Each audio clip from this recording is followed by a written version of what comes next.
Hello dear students and friends, मैं धर्मेंद्र कुमार आप सभी का स्वागत करता हूं आपके अपने favourite YouTube channel ST career पर। सभी प्यारे बच्चों का हार्दिक स्वागत, अभिनंदन बेटा। ये जो रेडियो ऑपरेटर का बैच है आप सभी के लिए शुरू किया है हमने। उत्तर प्रदेश भर्ती में, उत्तर प्रदेश में जितनी भी आपकी भर्तियां होती हैं रेडियो ऑपरेटर की ये भर्ती होने वाली है। उसके अलावा पुलिस कांस्टेबल की भी अभी जो नोटिफिकेशन आके भर्ती होने वाली है। तो उन सभी एग्जाम में आपके बहुत महत्वपूर्ण क्वेश्चन रहेंगे और ज्यादातर जो सिलेबस है मैंने वो कंप्लीट करा दिया उत्तर प्रदेश भर्ती के लिए। आप सभी प्लेलिस्ट में जाके, जो भी नए बच्चे जुड़े हैं प्लेलिस्ट में जाके पूरे टॉपिक्स जो है टॉपिक वाइज और सीरियल से पढ़े हुए आप आराम से पढ़ सकते हो। तो ये जो सेशन रहेगा जो हम आज से पहली क्लास है इसमें शुरुआत कर रहे हैं, ये सेशन केवल प्रैक्टिस को ध्यान में रखते किया जाएगा। इसमें हर टॉपिक से जो भी क्वेश्चंस आपके एग्जाम में आ सकते हैं या आने की संभावना है वो सारे क्वेश्चंस हम इस सेशन में लेंगे और ये सेशन बहुत ही महत्वपूर्ण होने वाला है। तो सभी प्यारे बच्चे एक बार हम सब जो आपका साइन है लाइक करने का, सेशन को लाइक करो। उसके अलावा ज्यादा से ज्यादा शेयर करो, सभी बच्चों को जोड़ लो। जो भी यूपी के किसी भी एग्जाम की तैयारी कर रहे हैं, रेडियो ऑपरेटर की तैयारी कर रहे हैं और यूपी पुलिस की तैयारी कर रहे हैं, सभी बच्चों को जोड़ लीजिए। ये सेशन बहुत महत्वपूर्ण रहने वाला है। ठीक है प्यारे बच्चों, तो चलो शुरू करते हैं कहानी को। हमारी टीम आपके साथ जुड़ी हुई है जिसमें हमारी पूरी टीम आपके साथ मेहनत कर रही है। सुबह से आपने क्लासें देखी होंगी। सुबह 8 बजे से मोहित सर जीएस के क्वेश्चन डिस्कस करेंगे। रीजनिंग के सर 9 बजे से रीजनिंग के क्वेश्चन आपके साथ जुड़ेंगे। आयती मैम जुड़ जाती है 10 बजे। जो आपको स्टैटिक जीके का जो पोर्शन है बहुत महत्वपूर्ण इन फ्यूचर होने जा रहा है, तो उसको जो है हैंडल करती हैं। हिंदी संजीव सर पढ़ाएंगे शाम को 4:15 पर। उसके बाद ये 5:15 पर मैं आपके सामने आ जाऊंगा महत्वपूर्ण क्वेश्चंस लेकर आप सभी के लिए। और ये जो एडवांस मैथ है ये बेटा शाम को 8 बजे से स्टार्ट होगा।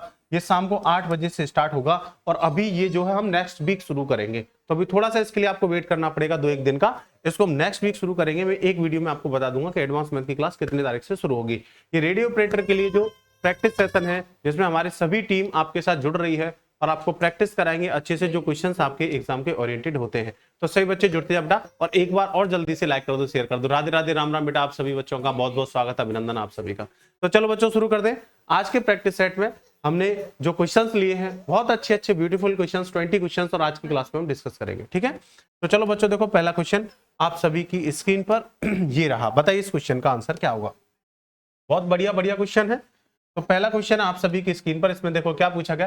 पहले क्वेश्चन को, चाहे वो मैथ का क्वेश्चन हो चाहे किसी भी सब्जेक्ट का क्वेश्चन हो, हर क्वेश्चन को पहले आप पढ़ो, आराम से पढ़ो और पढ़ने के बाद उसको एनालिसिस करो, माइंड में इमेजिन करो। और अगर क्वेश्चन आपके समझ में आ गया तो ये समझ लो इसका सॉल्व करना बहुत आसान है। सॉल्व करने में तो भैया केवल कैलकुलेशन करनी है, मेन तो क्वेश्चन को समझना है कि क्वेश्चन को पढ़ के आपको समझ में आया कि नहीं आया, कि ये क्वेश्चन आपको कहां से कौन से सेक्शन से पूछा गया है और कैसे इसको सॉल्व करना है। तो देखो बेटा 1 से 100 तक मध्य कितनी राशियां हैं जो 8 से पूर्णतः विभाजित हैं और उन राशियों का एक अंक 8 हो। तो देखो हमेशा ये ध्यान रखना, किसी भी नंबर से विभाजित जो संख्याएं होती हैं वो हमेशा उसी गैप पर होती हैं। जैसे 8 से विभाजित संख्याएं 8 के मल्टीपल में होंगी और 8-8 के गैप पर होंगी। 2 से विभाजित संख्याएं 2 के मल्टीपल में होंगी, 2-2 के गैप पे होंगी। तो किसी भी संख्या से विभाजित संख्याएं उसी गैप पर होती हैं। तो इसने 8 से विभाजित संख्याएं कहा है और 1 से लेके 100 तक कहा है। तो 8 से विभाजित संख्या बच्चे कौन सी होंगी जो 8 के मल्टीपल में होंगी। तो 8 से मल्टीपल में पहली संख्या 8, दूसरी 8 दूनी 16, 8 तिया 24, 8 4 32, 8 पंजे 40, 8 6 48, 8 7 56, 8 7 56, 8 8 64, 8 9 72, 8 10 80, 8 मल्टीप्लाई 11 कटेंगे 88, अब 12 8 96। इसके बाद 1 से 100 तक की बात कर रहा है तो आगे हमें जाना नहीं है, 100 तक ही जाना है। बताओ बच्चों ये बात समझ में आई। किसी भी नंबर से जो विभाजित संख्याएं होती हैं, 2 से विभाजित संख्याएं, चाहे 3 से विभाजित, चाहे 7 से, चाहे 8 से, वो हमेशा उस संख्या के मल्टीपल में होती हैं और उस संख्या के गैप में होती हैं। जैसे 8 से विभाजित संख्या निकालें तो उन संख्याओं में 8-8 का गैप होगा। मतलब पहली संख्या जो आएगी उसके बाद 8 अगली संख्या होगी, प्लस 8 अगली होगी, प्लस 8 अगली होगी, प्लस 8 अगली होगी। इसने 8 से विभाजित संख्या पूछी थी लेकिन इसने एक कंडीशन बढ़ा दी है। तो हमें ये इतना डिटेल करना पड़ रहा है। अगर हमें ये कंडीशन नहीं बढ़ाता कि उनमें 8 आए, अगर ये वाली कंडीशन नहीं बढ़ाता तो हम सीधा 100 को 8 से भाग दे देते।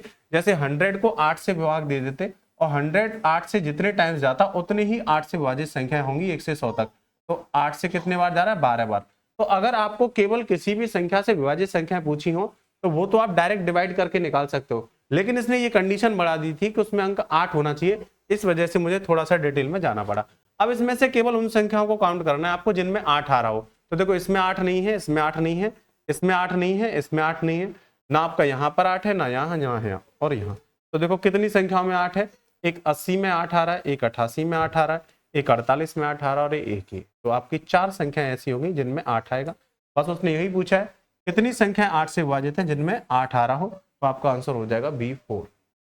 इज दैट क्लियर प्यारे बच्चों? सभी बच्चों को बात क्लियर और अच्छे से समझ में आई है तो बेटा जल्दी से सेशन को लाइक कर दो, लाइक के बटन को तुरंत खटक से दबा दो अगर आपको ये बात अच्छे से समझ में आई है। तो मैं आपको अच्छा सिखा रहा हूँ, अच्छा आपको समझ में आ रहा है, आपको लगता है कि मैं आपको मैथ सिखा पाऊंगा, तो तुरंत सेशन को बेटा लाइक कर दो, है ना। चलो बच्चों आगे चलते हैं। नेक्स्ट क्वेश्चन आज की सेट का आपका ये रहा, दूसरा क्वेश्चन, इसको सभी बच्चे सॉल्व करेंगे।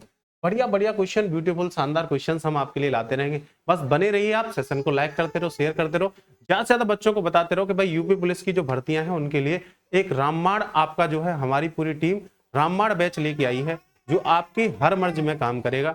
चाहे आप उत्तर प्रदेश की तैयारी कर रहे हो, पुलिस की तैयारी कर रहे हो, चाहे आप रेडियो ऑपरेटर की तैयारी कर रहे हो, ये रामबाण बैच है, ये समझ लीजिए। हर तरह ये एक ऐसी दवा है जो हर जगह काम करेगी, जो हर जगह काम करती है, जिसके बहुत सारे वर्क होते हैं, उसी को हम रामबाण बोलते हैं ना। तो देखो बेटा ये 6 लगातार विषम संख्या है। दूसरा क्वेश्चन कह रहा है, क्या कह रहा है क्वेश्चन, क्या कहना चाह रहा है आपसे, उस बात को समझो, ये समझना जरूरी है। क्या कहना चाह रहा है ये नहीं समझ पाओगे तो क्वेश्चन सॉल्व नहीं हो पाएगा। 6 लगातार विषम संख्याओं का योग सबसे बड़ी संख्या के दुगने से 38 अधिक है। तो बताइए 6 संख्याओं का योग निकालें। लगातार विषम संख्याओं की बात कर रहा है, कॉन्जिक्यूटिव ऑड नंबर्स की बात कर रहा है। तो लगातार विषम संख्याएं हमेशा 2-2 के गैप पे होती हैं। तो चलो पहले सॉल्व करते हैं इसको थोड़ा सा डिटेल में। लगातार जो सम संख्या विषम संख्याएं होंगी मेरे प्यारे भाई, देखो 6 लगातार विषम संख्याओं की बात कर रहा है, तो लगातार जो विषम संख्याएं होंगी वो 2-2 के गैप पे होंगी। तो मैं मान लेता हूं पहली विषम संख्या x है, तो अगली विषम संख्या x + 2 हो जाएगी, अगली विषम संख्या x + 4 हो जाएगी, अगली विषम संख्या x + 6 हो जाएगी, अगली विषम संख्या x + 8 हो जाएगी, अगली विषम संख्या x + 10 हो जाएगी। जरा काउंट करो 6 संख्या हुई है कि नहीं हुई है। आप कहोगे सर देखते हैं, 1 2 3 4 5 6, बिल्कुल सही है, 6 हो गई। देखो 1 2 3 4 5 6। अब देखो अब कंडीशन को पढ़े, 6 लगातार विषम संख्याओं का योग सबसे बड़ी संख्या के दुगने से 38 अधिक है। मतलब इन सब का सम करें तो देखो x x x सब में आ रहा है तो 6x, और प्लस सबका सम करेंगे तो 10 और 8 18, 6 24 8 28 2 30। तो ये वाली जो वैल्यू है बराबर है सबसे बड़ी संख्या x + 10 सबसे बड़ी संख्या के 2 गुने से 38 अधिक है। तो सबसे बड़ी संख्या के 2 गुने से और 38 अधिक है तो +38 मेरे बच्चों, ठीक है। बताओ बच्चों बात क्लियर है सभी को? बहुत बढ़िया बेटा, बहुत बढ़िया, thank you very much all of you. तो बच्चे सेशन को लाइक करते रहो बेटा, है ना। तो ये हो जाएगा 38। तो यहाँ से आगे सॉल्व करेंगे तो ये हो जाएगा हमारा 6x + 30, ये वाली वैल्यू बराबर हो जाएगी 2x + 20 + 38, ठीक है। 2x को इधर लेके आएंगे, 4x बराबर हो जाएगा, इधर ऐड करेंगे 38 और 20 कितना हो गया भाई, 38 और 20 हो गया हमारा 58, 58 और 2 कितना हो गया। तो कितना अधिक बोला इसने कहा है कि सबसे बड़ी संख्या के 2 गुने से 38 अधिक है। तो ठीक है, तो सबसे बड़ी संख्या तो हमारी x + 10 आ रही है ना, तो इसके 2 गुने से 38 अधिक की बात कर रहा है। तो इसके 2 गुने से तो इसका दुगना कर दिया, और 38 अधिक बोल रहा है तो 38 अधिक कर दिया, और दोनों को बराबर रख दिया। उसने कहा है 6 संख्याओं का योग। तो यहाँ से करेंगे तो भाई ये हो गया 4x, इधर करेंगे तो ये कितना हो गया आपका 58 में से अगर 30 जाएगा, क्योंकि 30 इधर जाने पर माइनस हो जाएगा, तो 58 में से 30 जाएगा तो ये 28 हो जाएगा। तो x का मान हो जाएगा 28/4 = 7। x का मान आपका 7 आ गया। लेकिन उसने कहा है कि 6 संख्याओं का योग निकालें। तो 6 संख्याओं का योग तो ये है ना 6x + 30, तो x का मान 7 रख दीजिए यहाँ पर। अगर x का मान जब आप 7 लगा दोगे यहाँ पर तो 7 6 कितना हो जाएगा 42, और 42 और 30 कितना हो जाएगा 72। तो हमारे क्वेश्चन का आंसर हो जाएगा बेटा C option is the correct answer of this question.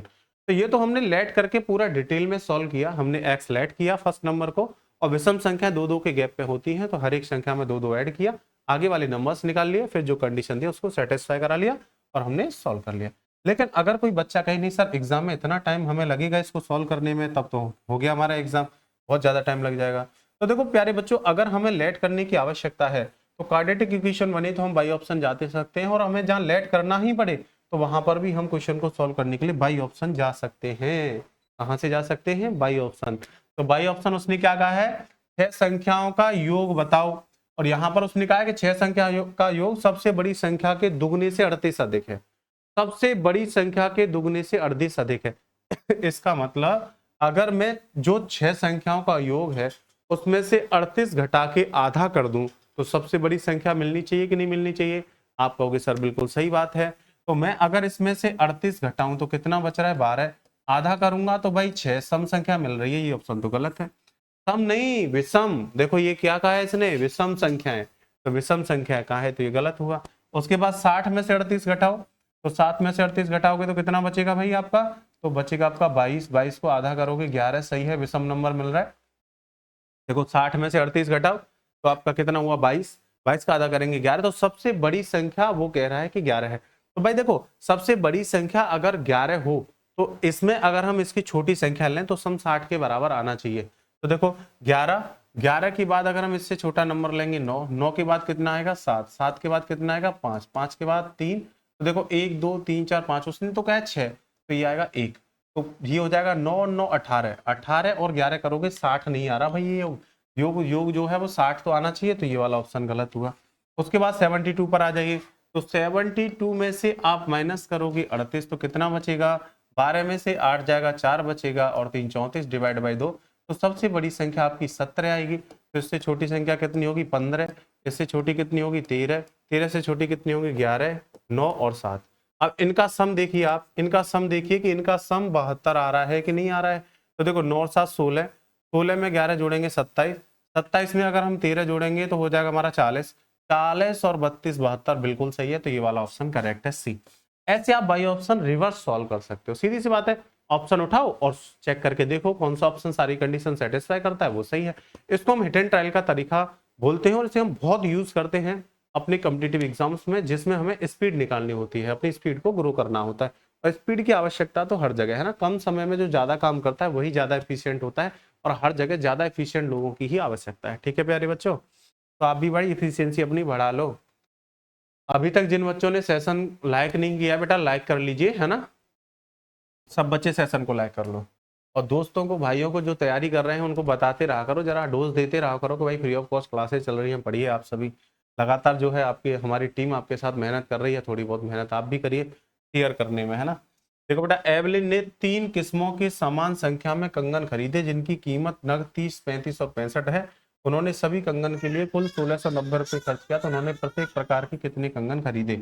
मतलब वो कह रहा है कि प्रत्येक प्रकार के, देखो एलन ने 3 किस्मों के समान संख्या के कंगन खरीदे, मतलब संख्या का रेशियो तो भाई आपको 1:1:1 दिया है तीनों प्रकार के कंगनों का, लेकिन वो कह रहा है कि उनकी जो कीमत है वो 30 रुपए प्रति नग, 35 रुपए प्रति नग और 65 रुपए प्रति नग है, और टोटल 1690 जो है खर्च किए हैं। तो देखो इसकी कीमत 30 के हिसाब से है, तो नग की संख्या में कीमत का गुणा कर दें तो टोटल खर्चा आ जाएगा 30। इसकी कीमत जो है वो 35 के हिसाब से मल्टीप्लाई कर दें तो यहाँ खर्चा आ जाएगा 35, और इसकी कीमत 65 के हिसाब से मल्टीप्लाई 65 तो यहाँ आ जाएगा 65। तो टोटल कितना रेशियो होगा भाई, ये रेशियो ये ध्यान रखना, परफेक्ट वैल्यू नहीं आएंगी, रेशियो में आएंगी सभी वैल्यूज। तो ऐड करेंगे तो ये हो जाएगा 100 और 30, 130। तो 130 रेशियो का मान आपको बराबर दिया है, कितना दिया है भाई, आपको बराबर दिया है 130 रेशियो का मान 1690, तो 1690 के बराबर दिया है 1690। एक रेशियो का मान निकालेंगे तो 13 से एक बार 13 3 39 130। तो ये एक रेशियो का मान ही तो एक प्रकार की जो है आपकी संख्या है नगों की। तो उसने ये कहा है कि बताइए उन्होंने प्रत्येक प्रकार की कितने कंगन खरीदे, तो यहाँ पर 130 रेशियो आएगा ना, है ना बेटा, 130 आएगा, 0 से 0 कट जाएगा, ये 0 खत्म, तो उसने 13 एक प्रकार के नग खरीदे, कितने खरीदे 13। तो यहाँ पर ये 130 रेशियो आएगा जिसका मान 1690 दिया है, एक रेशियो का मान निकालेंगे तो 13, और जो एक रेशियो का मान है वही प्रत्येक प्रकार के नगों की संख्या है, तो आंसर हो जाएगा 30। ठीक है प्यारे बच्चों, चलो बच्चों इस क्वेश्चन का आंसर बताओ, सभी सभी प्यारे बच्चे बताएंगे इस क्वेश्चन में क्या कहा गया है। आराम से क्वेश्चन को पढ़ो, आराम से समझो, फिर सॉल्व करो, तो कोई समस्या नहीं आएगी। राधे राधे, राम राम बेटा, आप सभी का बहुत बहुत स्वागत, बहुत बहुत अभिनंदन। जो बच्चे जुड़ गए हैं जल्दी से सेशन को लाइक कर दो, और अगर चैनल सब्सक्राइब नहीं किया चैनल को सब्सक्राइब कर लो। देखो जीव विज्ञान अंग्रेजी में राकेश के कुल अंक 150 है, अगर जीव विज्ञान का 1/3 अंक अंग्रेजी की आधे के बराबर है, तो देखो जीव विज्ञान और अंग्रेजी में कुल अंक दिए हैं 150, तो जीव विज्ञान को बायो में बी से मान लेता हूं, अंग्रेजी को ई से मान लेता हूं, दोनों के अंक मिलाकर दिए हैं 150। अब देखो कंडीशन क्या दी है, तो कंडीशन ने कहा है जीव विज्ञान के अंक का 1/3 अंग्रेजी के आधे के बराबर है, मतलब जीव विज्ञान के अंक का 1/3 और अंग्रेजी के आधे के बराबर है, अंग्रेजी के अंक के हाफ के बराबर है। बराबर है तो बायोलॉजी के अंक 3 रेशियो होंगे, अंग्रेजी के अंक 2 रेशियो होंगे। तो दोनों का रेशियो आ गया भाई 3:2 और दोनों के टोटल अंक आ जाएंगे 5। 5 रेशियो का मान 150, 5 रेशियो का मान 150, तो एक रेशियो का मान कितना हो जाएगा 30, 5 दिया 15। देखो कौन से सब्जेक्ट के अंक पूछे, तो उसने कहा जीव विज्ञान में उसके अंक ज्ञात करें। तो जीव विज्ञान में 3 रेशियो है, तो 3 × 30, तो ये अंक आ जाएंगे आपके 90। प्रैक्टिस सेट है बेटा, टाइम वेस्ट बिल्कुल भी नहीं करेंगे, जल्दी जल्दी चलेंगे जिससे आपका टाइम वेस्ट ना हो और आप बड़े अच्छे से कम समय में ज्यादा सीख पाओ, है ना। तो चिंता मत करो, चीजों को समझते हुए आगे बढ़ेंगे। देखो बेटा क्वेश्चन नंबर 5 क्या कहा है इसमें, तो क्वेश्चन नंबर 5 में क्या कहा है समझने का प्रयास किए। संघीय भाग द्वारा शहर की सीमा में पार्सल भेजने का खर्च पहले किलोग्राम पर 60 रुपए है तथा अतिरिक्त प्रत्येक किलोग्राम के लिए 48 रुपए है। एक पार्सल जिसका वजन P किलोग्राम है तो भेजने का लागत क्या होगा। मतलब अगर वो पार्सल भेजता है तो पहले किलोग्राम के लिए वो 60 रुपए का खर्चा लेता है, उसके बाद एडिशनल के लिए 48 रुपए लेता है। P किलोग्राम का पार्सल आपको सेंड करना है, अगर P किलोग्राम का पार्सल आपको सेंड करना है तो इसका पूरा रेट एक साथ नहीं है। 1 किलोग्राम के लिए इसका रेट 60 का है, तो P में से पहले आपको 1 किलोग्राम अलग निकालना पड़ेगा, तो शेष कितना बचेगा, तो शेष बचेगा P-1 कीजिए। अब इस P किलोग्राम में से जो 1 किलोग्राम है इस पर तो रेट लागू होगा 60 का, तो ये तो हो जाएगा 60 प्लस, और यहां पर रेट लागू होगा 48 का, तो ये हो जाएगा आपका 48P और -48। 60 में से 48 जाएगा 12, तो आंसर आ जाएगा 12 + 48P या 48P + 12। देख लो कौन से ऑप्शन पर दिया है, तो 12 + 48P। ये तो बिल्कुल सिंपल क्वेश्चन है, बताओ रेडियो ऑपरेटर में कितना आसान आपसे क्वेश्चन, बिल्कुल एकदम ऐसे क्वेश्चंस जो आपसे पूछे जा सकते हैं, संभावना वही ली है मैंने, कोई अपनी तरफ से कलाकारी नहीं की है, चिंता मत करो, है ना। तो ये आएगा आपका 12 + 48P। तो यहाँ पर इसने क्या कहा है कि भाई जितना भी आप पार्सल सेंड करोगे तो उसमें पहले किलोग्राम पर वो 60 के हिसाब से खर्चा लेगा, तो 60 के हिसाब से 60 रुपए का खर्चा आएगा 1 किलोग्राम में, फिर P में से P-1 बचेगा, वहां 48 के हिसाब से लेगा, तो इसका जो टोटल एक्सपेंडिचर है वो हो जाएगा 12 + 48P। चलो बच्चों नेक्स्ट देखिए क्वेश्चन। इस क्वेश्चन में ये सीधा कैलकुलेशन पर बेस्ड नंबर सिस्टम का क्वेश्चन है, इसमें कोई ज्यादा हमें उठापटक नहीं करनी है। देखो 37 से इसको कैंसिल आउट करेंगे, मैंने देखा तो 37 से कट जाएगा 7 4 28, 0.4 बार, 0.4 × 180 करेंगे तो 0 तो पॉइंट में चला जाएगा, 18 4 72 आ जाएगा, बटे यहाँ पर देखो 60.1 से सीधा सीधा कट जाएगा 3 बार और 17 × 51, तो ये आ गया। 3 से कैंसिल आउट कर सकते हैं हम इसे, तो 3 से 24 बार कट जाएगा, 17 बार कट जाएगा, भाग देंगे तो एक बार जाएगा पॉइंट, लेकिन सारे ही ऑप्शन 1 पॉइंट में है, तो 17 से भाग दिया तो फिर कितना बचा, 7 बचा, तो ना जाने का 0 70 आ जाएगा, 17 चौके 68, तो 1.4 में कौन सा ऑप्शन है भाई, एक ही ऑप्शन है, आगे करने की कोई आवश्यकता नहीं है। ए बिल्कुल बेसिक कैलकुलेशन पर क्वेश्चन था, ऐसे क्वेश्चन आपके पेपर में अगर आ जाए तो ऐसे क्वेश्चनों को बेटा बहुत जल्दी उड़ा देना है, जितने समय का जो क्वेश्चन है उसको उतना ही समय देना है, अतिरिक्त नहीं देना किसी भी क्वेश्चन को, ध्यान रखना।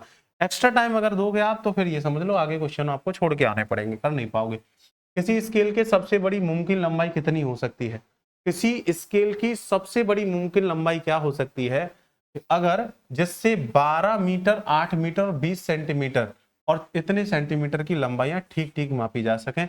ये बेटा बहुत ही महत्वपूर्ण एलसीएम और एचसीएफ का क्वेश्चन है, एलसीएम एचसीएफ का क्वेश्चन, और हम कहें तो इसको ये एलसीएम नहीं केवल एचसीएफ का क्वेश्चन है। अगर हमें मैक्सिमम से मैक्सिमम देखना, ध्यान से समझना बेटा, ये प्रैक्टिस सेट है, हर तरह के क्वेश्चन आएंगे, हर सब्जेक्ट को हमें हर कंसेप्ट को बड़ी स्पीड में थोड़े से ब्रीफ में आपको समझाकर आगे बढ़ना होगा, क्योंकि इसको हम प्रैक्टिस सेट की तरह ही लेंगे, क्लास की तरह नहीं लेंगे। तो जब कभी भी आपसे मेरे प्यारे बच्चों कोई भी मैक्सिमम मेजरमेंट पूछा जाए जिससे कई मेजरमेंट जो है परफेक्टली मापे जा सके, तो ऐसे केस में हमेशा हम एचसीएफ निकालते हैं। तो देखो यहाँ पे यूनिट जिसमें 12 मीटर की बात कर रहा है तो सबको सेंटीमीटर में बना लो, तो ये हो जाएगा 1200 सेंटीमीटर।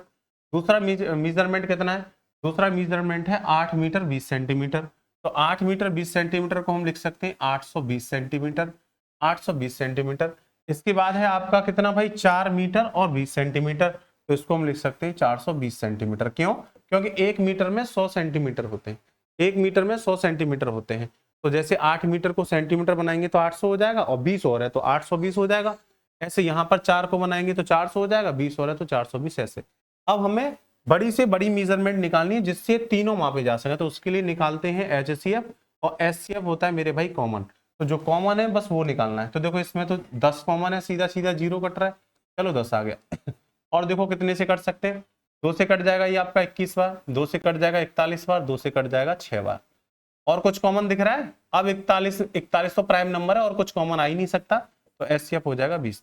तो मैक्सिमम मेजरमेंट जिससे इन सभी को मापा जा सके वो हो जाएगा 20 सेंटीमीटर। तो जब कभी भी आपको मैक्सिमम मेजरमेंट निकालना हो, जैसे बाकी सभी को परफेक्ट मापा जा सके, तो ऐसे केस में हमेशा एचसीएफ निकालना है। एचसीएफ का मतलब होता है हाईएस्ट कॉमन फैक्टर, बड़ी से बड़ा कॉमन निकाल के आगे बढ़ जाना। चलो मेरे प्यारे बच्चों, ये देखो नेक्स्ट क्वेश्चन क्या कहा है इसमें। इसने कहा है कि एक्स और वाई की समान आमदनी 9:8 के अनुपात में है और खर्च 5:4 के अनुपात में है। ठीक है, चलो उसने कहा है कि अगर ये व्यक्तिगत रूप से 5,000 रुपए का करते हैं तो वाई का खर्चा बताओ। तो देखो एक्स और वाई दो व्यक्ति हैं मेरे प्यारे बच्चों, और एक्स और वाई की आयों का अनुपात, इनकम का रेशियो, एक्स और वाई की आयों का अनुपात आपको दिया है 9:8, है ना। और एक्स और वाई की खर्चों का अनुपात भी आपको दिया है उसने, एक्स और वाई के खर्चों का अनुपात आपको दिया है और 5:4, और दोनों में से प्रत्येक 5,000 की बचत करता है। दोनों में से प्रत्येक 5,000 की बचत करता है। जब मैंने इनकम रिलेटेड क्वेश्चन आपको पढ़ाए हैं रेशियो में, तब ये बताया है कि जब यहाँ पर ये डिफरेंस बराबर होता है, तो यहाँ पर डिफरेंस बराबर होता है, क्योंकि ये पता कैसे चला बराबर होगा, क्योंकि दोनों में से प्रत्येक 5,000 की बचत कर रहा है, और जब दोनों इक्वल बचत कर रहे हैं तो ये डिफरेंस बराबर होना चाहिए। तो जब ये डिफरेंस बराबर होता है तो देखो 9 में से 5 जाएगा 4, 8 में से 4, बिल्कुल सही है, डिफरेंस बराबर है। अगर ये बराबर ना हो तो इसे बराबर कर लेंगे, ये वाला डिफरेंस बराबर करके, लेकिन है तो अच्छी बात है। तो रेशियो का मान आपको बराबर दिया 5,000 और आपसे वाई का खर्च पूछा है, तो वाई का खर्च भी तो 4 ही रेशियो है, तो 4 रेशियो का ही मान दिया है, 4 का ही पूछा है, तो सीधा सीधा आंसर आ जाएगा 5,000। देखो कितना आसान क्वेश्चन पूछा है, कुछ भी नहीं करना, सीधा डिफरेंस लेना है, और खर्च में भी पुट करने की आवश्यकता नहीं है, एक रेशियो का मान निकालने की भी जरूरत नहीं है, डायरेक्ट केवल पुट करना है, आंसर आ जाएगा। क्यों? क्योंकि वाई का खर्च और इनकी बचत बराबर है, एकदम इक्वल है। तो बता बच्चों, बात समझ में आ रही है, एकदम क्लियर है? प्रैक्टिस सेट ज्यादा स्पीड में तो नहीं जा रहा? देखो अगर आपको लगे कोई भी कमी तो बता देना, आगे वाले स्पीड सेट से हम सुधार कर लेंगे, है ना। सभी प्यारे बच्चे ध्यान रखना इस चीज का। कोई भी अगर आपको लगे कि सर नहीं स्पीड ज्यादा है, थोड़ा स्लो कर लो, या स्लो लगे तो थोड़ा स्पीड बढ़ा लो, तो वो सब कुछ मैनेज कर लेंगे। बस आप लगातार पढ़ते रहो और कमेंट करते रहो, बताते रहो, और अच्छे अच्छे कमेंट जरूर किया करो बेटा, अच्छे अच्छे कमेंट जरूर किया करो। बहुत मेहनत से टीचर्स आपको पढ़ाते हैं, तो थोड़ा सा उनका भी आपका भी थोड़ा सा जो है कर्तव्य बनता है कि टीचरों का मोटिवेशन बनाते रहो, ज़्यादा से ज़्यादा अच्छे अच्छे कमेंट करते रहो। देख के ये समझ लो कि जोश आ जाता है, और जोश आएगा तो अगली क्लास में वो आपको और बेहतर पढ़ाने का प्रयास करेंगे, है ना। तो ये सारे बच्चे इस चीज़ का ध्यान रखा करो, जैसे हम आपका मोटिवेशन ऐसे ही आप हमारा मोटिवेशन हो, तो दोनों के सहयोग से काम चलेगा। देखो बेटा, एक रसायन कंपनी में 2 प्रकार की मिश्र धातु हैं, उनमें जस्ता और एल्यूमिनियम क्रमशः 7:22 और 21:37 के अनुपात में है। इन मिश्र धातुओं को किस अनुपात में मिलाया जाए ताकि नई मिश्र धातु में जस्ता और एल्यूमिनियम का अनुपात 25:62 हो जाए। बहुत आसान रेशियो में मिक्सचर का क्वेश्चन, और बड़ी आसानी से आप इसको सॉल्व कर सकते हो। जब 2 मिश्र धातु, तो देखो पहली मिश्र धातु में क्या अनुपात है? 7:22। देखो यहाँ कहा है रसायन कंपनी में 2 प्रकार की मिश्र धातु है जिसमें जस्ता और एल्यूमिनियम। तो जस्ता को मैं जै से लेट कर लेता हूं और एल्यूमिनियम को मैं ए से लेट कर लेता हूं। ठीक है मेरे भाई, तो ये है पहले वाले बर्तन में। दूसरे वाले में क्या रेशियो? देखो दूसरे वाले में है आपका 21:37 का रेशियो, तो इन दोनों का ही दूसरे वाले में रेशियो है 21:37। अब वो कह रहा है इन दोनों को किस अनुपात में मिलाएं, इन दोनों को किस अनुपात में मिलाएं कि रेशियो हमारा बन जाए कितना भाई? इन दोनों को किस अनुपात में मिलाएं कि रेशियो हमारा बन जाए 25:62। तो जो बेटा दोनों का अलग अलग रेशियो वो अलग अलग साइड में रखो, और दोनों को मिलाकर जो बनाने की ये बोल रहा है उसको लिखो बीच में। तो 25:62 को लिखो बीच में। ठीक है, अब कैसे सॉल्व करना है आपको? ये किसी भी एक मात्रा से क्वेश्चन सॉल्व करना है। रूल ऑफ एलिगेशन की हेल्प से इस क्वेश्चन को हम सॉल्व करते हैं, और किसी भी एक की मात्रा को, चाहे तो जस्ता की मात्रा ले लो चाहे एल्यूमिनियम की मात्रा ले लो, दोनों से ही सॉल्व हो जाएगा। करना क्या है? देखो इन दोनों का देखो पहले तो सम कितना बन रहा है, तो ये बन रहा है आपका 29, ये देखो कितना बन रहा है, तो ये बन रहा है आपका 58, और ये देखो कितना बन रहा है, ये बन रहा है आपका 87। तो पहले 29, 58, 87 का एलसीएम ले लो, 29, 58, 87 का एलसीएम ले लो। तो एलसीएम लेंगे तो देखो 29 तो लेना ही पड़ेगा, क्योंकि 29 तो सब में आ ही रहा है, 29 दूनी 58, 29 या 87, और 3 दूनी 6 और ले लो। ठीक है, बस क्वेश्चन सॉल्व हो गया। अब देखो 29 से भाग देंगे, कितना गया? 6, 6, 7, 42। जस्ता से सॉल्व कर रहे हैं तो हर जगह जस्ता ही लेना है। ठीक है, 58 से भाग दो 3 बार तो 21 या 63, 87 से भाग दो 29 या 87, 25 दूनी 50।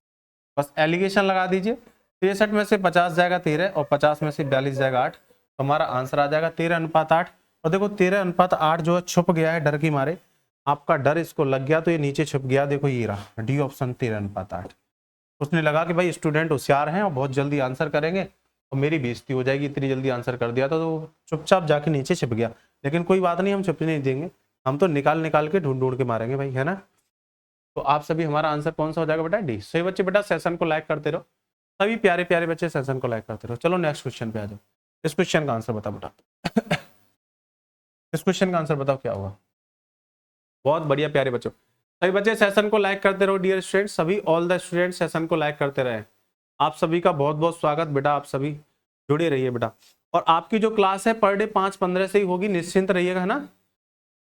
5:15 से पर डे आपकी क्लास रहेगी और पर डे आपके ऐसे ही 20 क्वेश्चन टॉप आपके लिए लेके आएंगे जो यूपी के एग्जामों के लिए, रेडियो ऑपरेटर और सबके लिए बहुत महत्वपूर्ण रहेंगे। तो देखो बेटा ये कह रहा है जब पहली संख्या के 80% को दूसरी संख्या के 40% से विभाजित किया जाता है तो भागफल 4 के बराबर होता है। यदि दूसरी संख्या का 5वीं संख्या सबसे छोटी अभाज्य संख्या के 7 गुने और पहली संख्या के 6, 11 के 5वें 8 का 2/7 का मान क्या होगा, ये कहा गया है। तो जो कहा गया है उसी के हिसाब से सॉल्व करेंगे हम, अपनी तरफ से तो कुछ डाटा लेके आते नहीं है।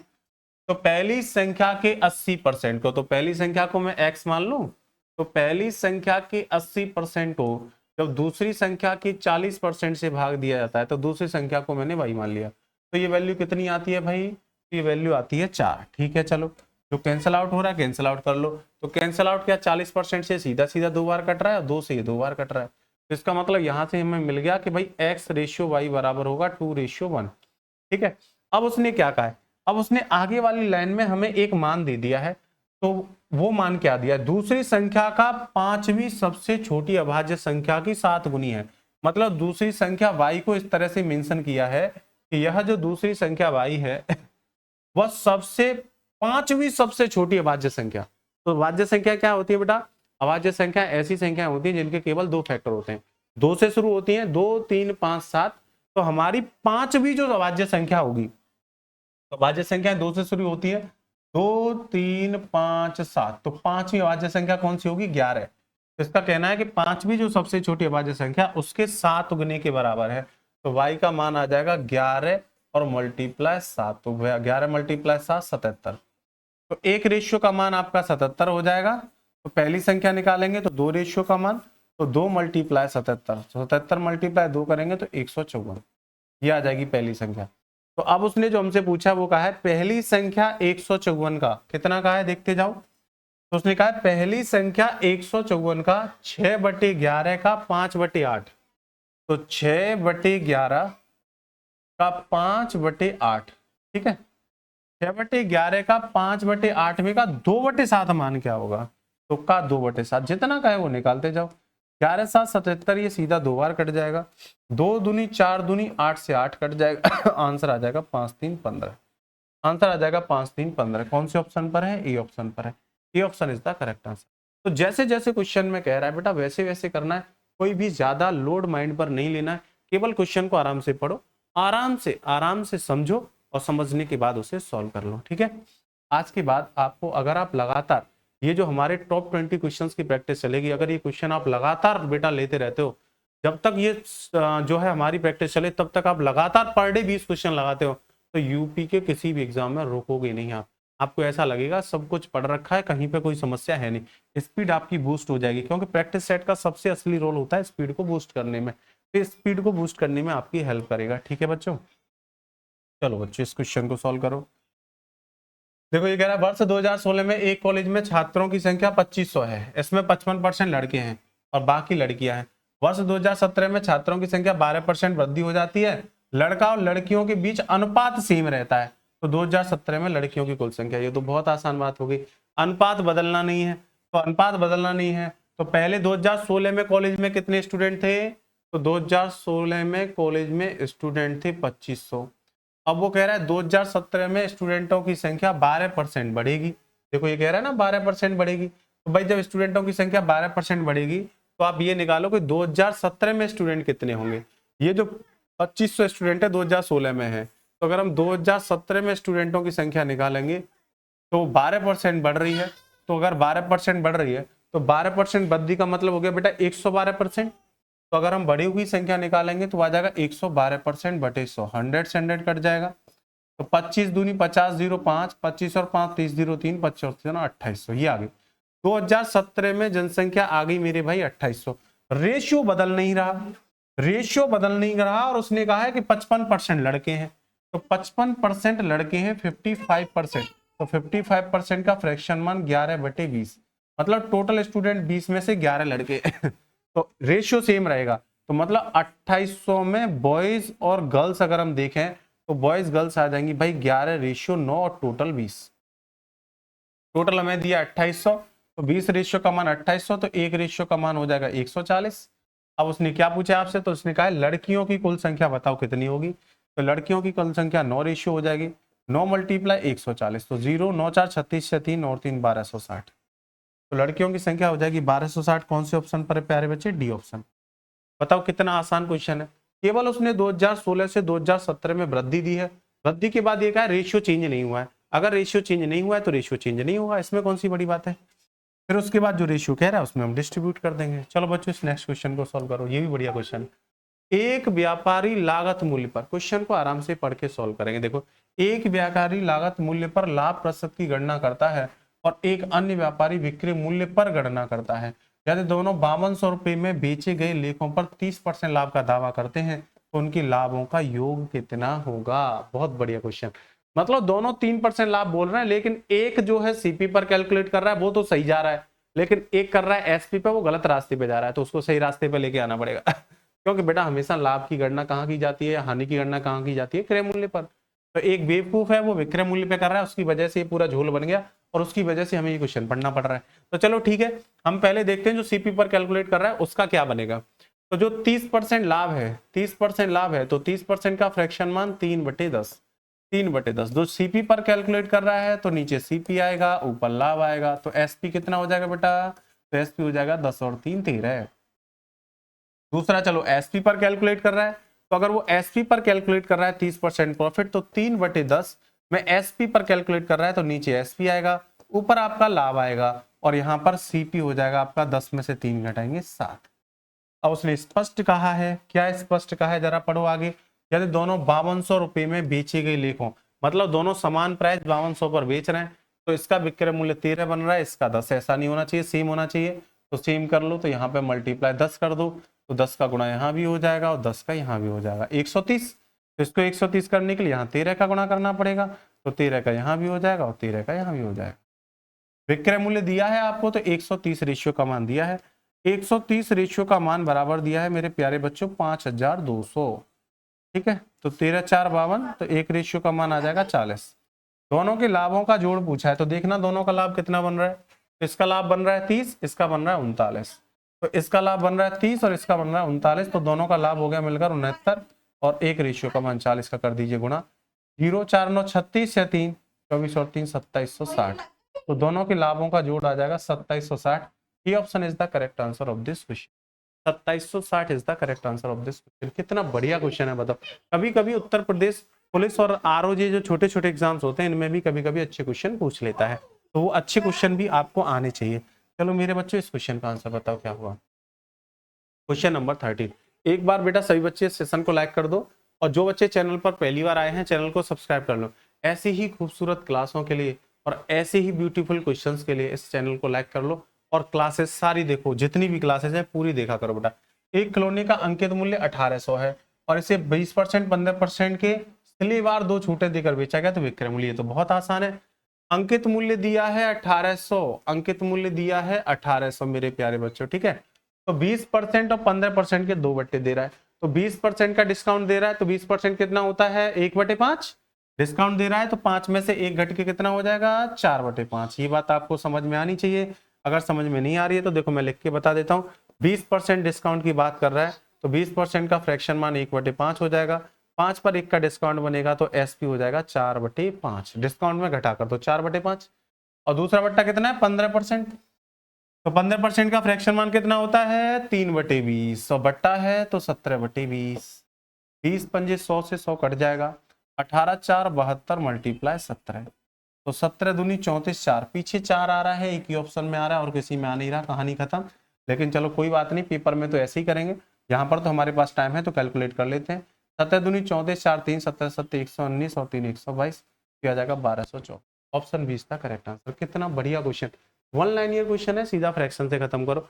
कितने भी बट्टे दिए हों, आगे अगर 1-2 बट्टा और दिया है तो 1-2 फ्रैक्शन और बढ़ जाएगा, बाकी कोई भी परिवर्तन नहीं आएगा।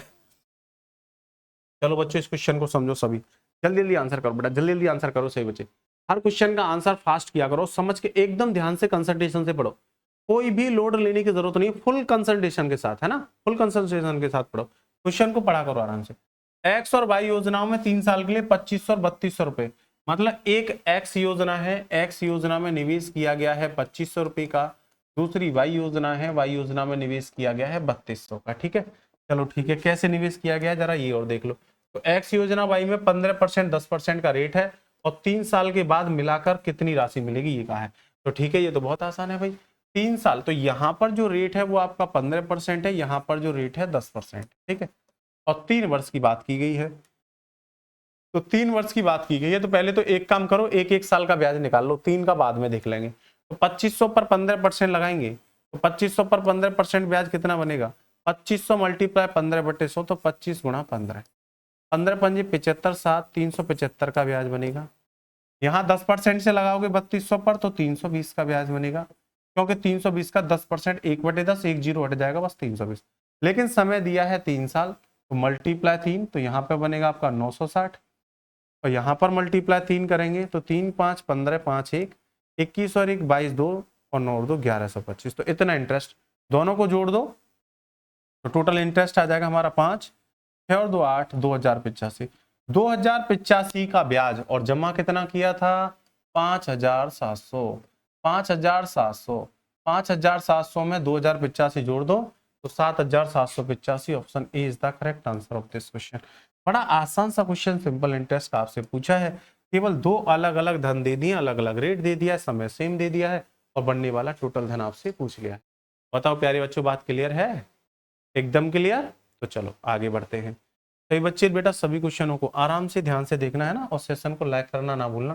देखो बेटा, एक व्यक्ति ने प्रतिवर्ष 5% की दर से चक्रवृद्धि ब्याज पर 80,000 की राशि निवेश की, अगर संयोजित चक्रवृद्धि ब्याज 8,200 है तो वर्ष की समय अवधि क्या हुई।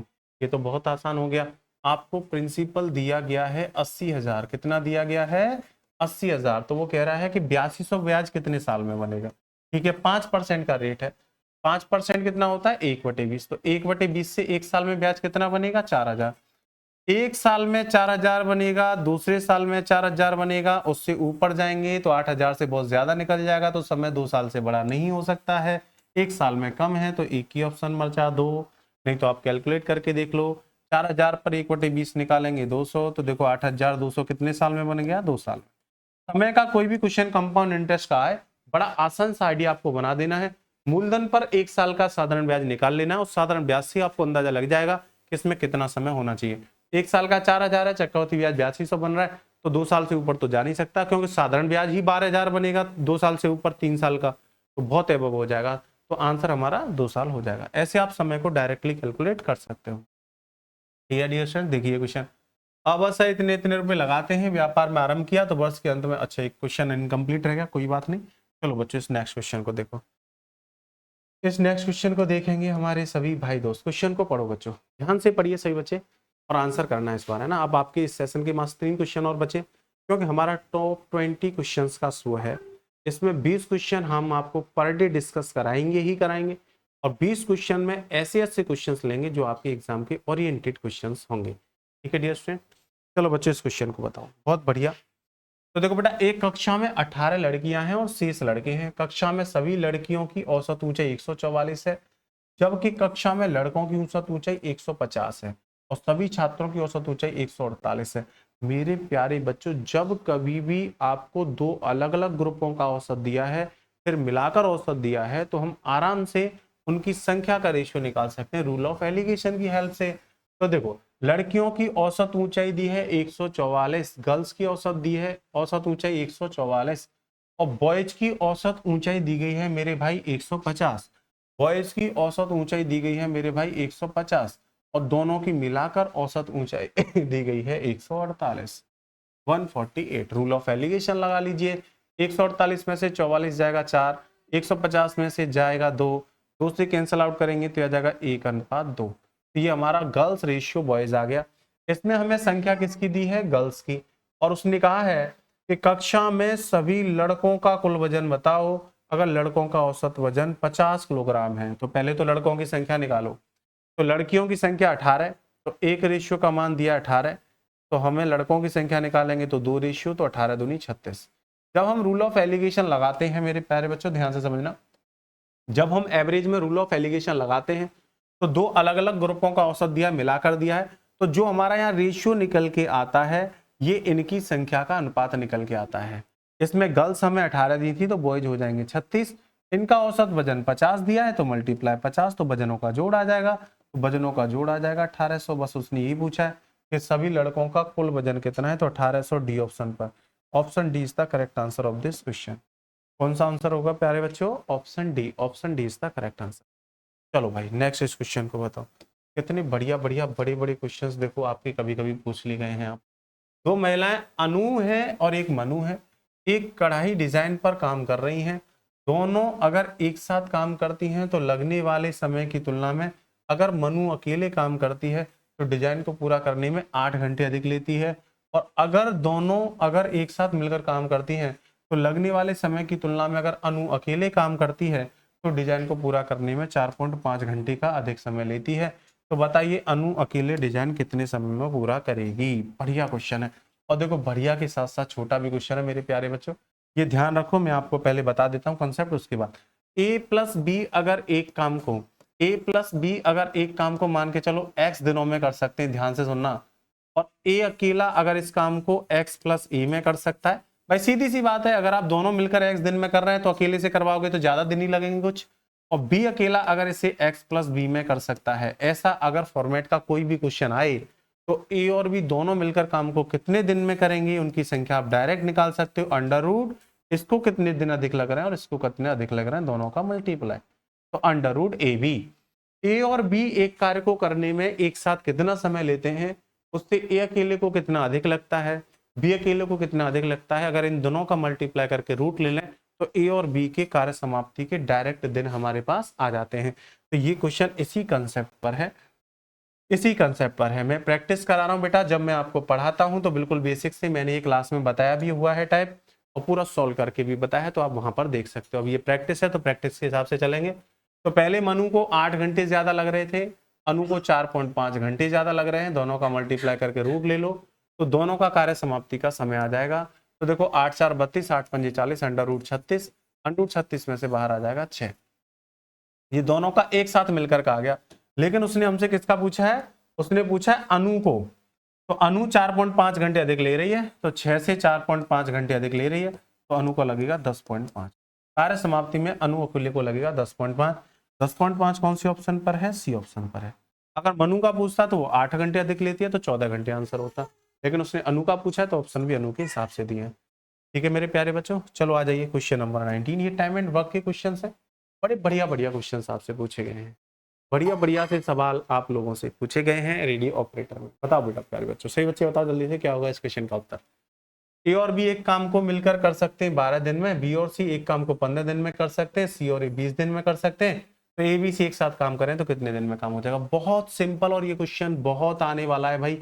ए और बी दोनों मिलकर काम को करते हैं 12 दिन में, बी और सी दोनों मिलकर काम को करते हैं कितने दिन में, 15 दिन में, और सी और ए 20 दिन में। बी और सी 15 दिन में करते हैं और सी और ए मिलकर करते हैं कितने दिन में, 20 दिन।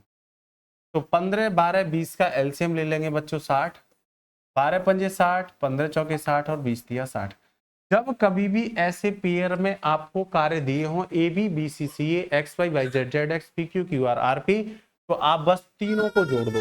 तो तीनों को जोड़ोगे तो ए और ए 2a 2b 2c मिलेगा, मतलब तीनों को जोड़ने पर हमें a प्लस बी प्लस सी का दुगना मिलता है, तो 9 और 3 12 है। तो a प्लस बी प्लस सी निकालेंगे तो क्षमता 6, और तीनों मिलकर 6 से करेंगे तो काम कितने दिन में कर लेंगे या कितने घंटे में कर लेंगे, 10 घंटे में। तो यहाँ पर हमें दिन में दिया है, तो दिन में दिया है तो आंसर भी हमारा दिन में आएगा 10 दिन। Option D is the correct answer. Unit पर डिपेंड दिया करता है, दिन में दिया होगा तो आंसर दिन में आएगा, घंटे में दिया है तो घंटे में आएगा। ठीक है बच्चे, चलो आ जाओ बच्चों, ये देखिए आज की क्लास का लास्ट क्वेश्चन और आज के प्रैक्टिस सेट का एकदम 20वां क्वेश्चन। तो टॉप 20 के हिसाब से एक दिन में, एक वीक में हम 140 क्वेश्चन और एक महीने में हम लगभग 600 के आसपास क्वेश्चन सॉल्व करेंगे। और ये क्वेश्चन जब अगर आप सॉल्व कर लोगे तो आपके पास क्वेश्चनों का इतना प्रैक्टिस हो जाएगा कि आपको कोई भी पेपर में क्वेश्चन नया नहीं दिखेगा। देखो बेटा, टंकी एक को 4 घंटे में भर सकती है, टंकी का एक नल जो है टंकी को 4 घंटे में भर सकता है। ठीक है, अब वो कह रहा है किंतु रिसाव के कारण भरने में 2 घंटे अतिरिक्त समय लगता है। तो अगर रिसाव के कारण का मतलब अगर इसके साथ एक खाली करने वाला नल भी चल जाए तो 2 घंटे अतिरिक्त का मतलब 6 घंटे लगते हैं। एलसीएम ले लो 24 और 24 छोड़ो 12 ही आ जाएगा, 6 और 4 का एलसीएम, तो 12, 4 से 12, 6 से 2, मतलब भरने वाले की क्षमता 3 है और खाली करने वाला चालू हो जाए तो 2 बन जाती है। तो खाली करने वाले की क्षमता कितनी होनी चाहिए? 1। तो अगर आप पूरे खाली करने वाले के चलाओगे तो वो 1 के हिसाब से टैंक को कितने घंटे में खाली कर लेगा? 12 घंटे में। बड़ा सिंपल सा question, option D, option D is the correct answer, है ना प्यारे बच्चों, कितना आसान है। ये रेडियो ऑपरेटर और पुलिस वाले बच्चों के लिए हमने आज टॉप 20 क्वेश्चंस देखे और इसी तरह मैं पर डे आपके लिए बेटा 5:15 पर आता रहूंगा और आपको ऐसे ही टॉप 20 क्वेश्चंस कराता रहूंगा। बस मेरे साथ बने रहो और पढ़ते रहो, चैनल को सब्सक्राइब कर लो और ज्यादा से ज्यादा स्टूडेंट को बताइए कि यहाँ पर फ्री ऑफ कॉस्ट प्रैक्टिस चल रही है सभी एग्जाम के लिए जो यूपी के होते हैं। और यूपी के लिए मैंने फिर से आपको रिपीट करके बता रहा हूँ, पूरा सिलेबस पढ़ा रखा है, आप प्ले लिस्ट में जाइए और यहाँ पर पूरा सिलेबस पढ़ सकते हो, टॉपिक वाइज परसेंटेज से लेकर कंप्लीट पढ़ा रखा है। नंबर सिस्टम की कुछ मैराथन्स मैंने दे दी हैं और आगे भी मैराथन्स आपको दे दूंगा जिसमें आप नंबर सिस्टम भी कंप्लीट कर सकते हो और प्रैक्टिस आपको हर टॉपिक की और ऐसी प्रैक्टिस मिलेगी कि आपके पेपर में सभी सवाल उसी में से फंसेंगे, आगे कुछ भी नहीं आएगा। ठीक है dear students, okay dear students, आप सभी से हम जाने की इजाजत चाहते हैं। Bye bye, take care, Radhe Radhe, Ram Ram, thank you very much all of you.